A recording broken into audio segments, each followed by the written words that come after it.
কোথায় বেরিয়েছিল? এই সামনেটায়। একে আমরা জঙ্গলে ছেড়ে দেবো, তো তুমি বলো এর বিষ আছে না নাই?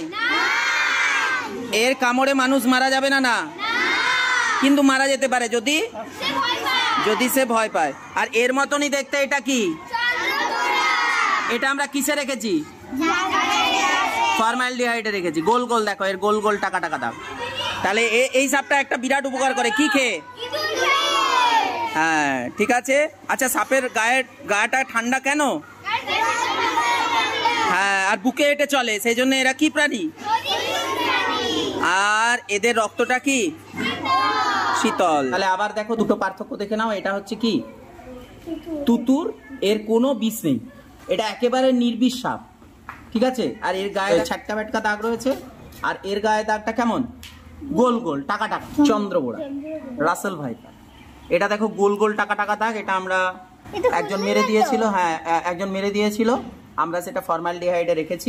এই সাপটা একটা ভীষণ উপকার করে, কি বলতো? ইঁদুর খায়। আমাদের এলাকার ইঁদুর খেয়ে আমাদের উপকার করে। হ্যাঁ নড়ছে, আমরা এখনই এটাকে ছেড়ে দেবো, তাই তো?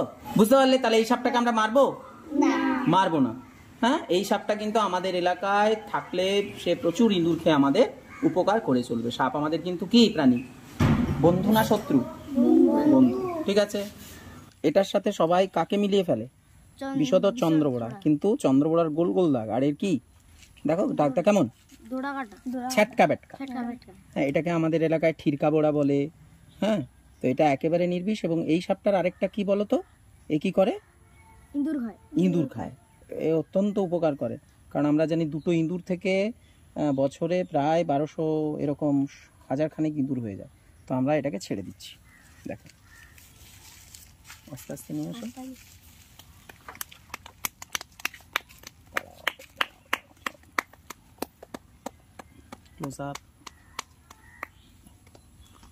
এটা আমরা পরিবেশে ফিরিয়ে দিচ্ছি। আমরা জানি না ও পুরো সুস্থ থাকবে কিনা, কিন্তু আমরা ছেড়ে দিলাম। দেখো ও কিন্তু দেখার চেষ্টা করছে।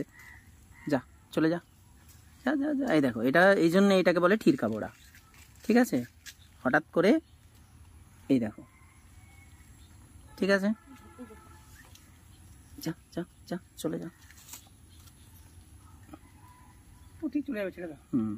চলে যাচ্ছে। যা, ও তো বোঝার চেষ্টা করছে যে এই জায়গাটা ওর কিনা, বিপজ্জনক কিনা, এই সব বোঝার চেষ্টা করছে। তাহলে সাপ কিন্তু আমাদের পরিবেশে ফিরিয়ে দিতে হবে, ঠিক আছে?